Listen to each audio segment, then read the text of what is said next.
হরে কৃষ্ণ, রাধে রাধে। গোপুসোনাদের আরও একটি নতুন ভিডিওতে তোমাদের সবাইকে জানাই অনেক স্বাগত।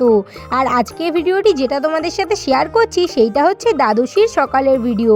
আসলে ভিডিওটা অনেক দিন আগেই ভেবেছিলাম শেয়ার করব, কিন্তু সময় আর হয়ে ওঠেনি। দ্বাদশীর সকাল সকাল গোপালের সামনে ফলের ভোগ লাগিয়ে আর জগন্নাথ মহাপ্রভুর মহাপ্রসাদ দিয়ে আজকে দ্বাদশীর পালনটা করে ফেললাম।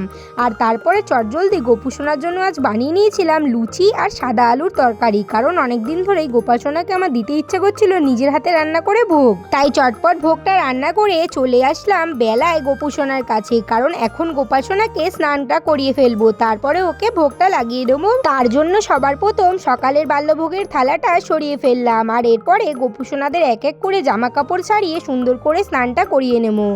আর বন্ধুরা, দেখতে দেখতেই তো জন্মাষ্টমীও চলে আসছে, তাই চটজলদি তোমরা আমাদের চ্যানেলটিকে সাবস্ক্রাইব করে নাও, কারণ জন্মাষ্টমীর রিগার্ডিং আরও অনেক নতুন নতুন ভিডিও তোমাদের সাথে শেয়ার করব, যার মধ্যে সবার প্রথম আসবে গোপুসোনার অঙ্গরাগের ভিডিও। কারণ জন্মাষ্টমী বলে কথা, নতুন নতুন অঙ্গরাগ তো করাতেই হবে, আর গোপুসোনার আগের অঙ্গরাগগুলো কিছুটা উঠে গিয়েছে।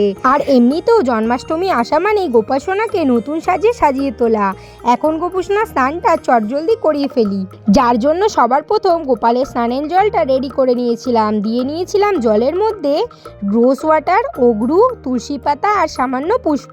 এইটা দিয়ে এক এক করে সকল গোপালকে স্নান করিয়ে নেব, যার জন্য সবার প্রথম আমাদের গোলা মহারাজ বাটিতে বসে পড়েছে, আর এখন ওকে স্নানটা করিয়ে নিই। আর তোমরা কিন্তু ভিডিওটি লাইক করতে একদম ভুলো না, ভিডিওটি চটজলদি একটি লাইক করে ফেলো। আর এই দেখতে দেখতেই গোপাসনার স্নান কমপ্লিট। দেখো গায়ে ময় পুষ্প লেপেছে পুরো, আমি ওকে সুন্দর করে গাটা মুছিয়ে নিচ্ছি। আজকে গোপালের গামছাটা ময়লা হয়ে পড়ে আছে, তাই জন্য ওরই একটা পরিষ্কার জামা দিয়ে ওর গাটা মুছিয়ে নিয়েছি।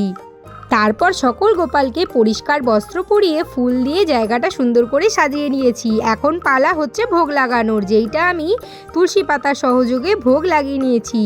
এরপর গোপুসোনাকে নিজের হাতে রান্না করেছি, নিজের হাতে তো খাওয়াতেও হবে, তাই চটজলদি গোপাসনাকে ধূপ আর প্রদীপ দিয়ে আরতি করে নিচ্ছি, আর এরপরে নিজের হাতে করে খাইয়েও নেব। আজকের ভিডিওটি এতটুকুই ছিল, দেখা হবে নতুন কোনো ভিডিওর সাথে। আর আমাদের এইভাবেই নতুন নতুন ভিডিও পাওয়ার জন্য চ্যানেলটিকে সাবস্ক্রাইব করতে একদম ভুলো না। হরে কৃষ্ণা, রাধে রাধে। আর আজকের ভিডিওটি শেষ করলাম গোলার এই সুন্দর দর্শন দিয়ে।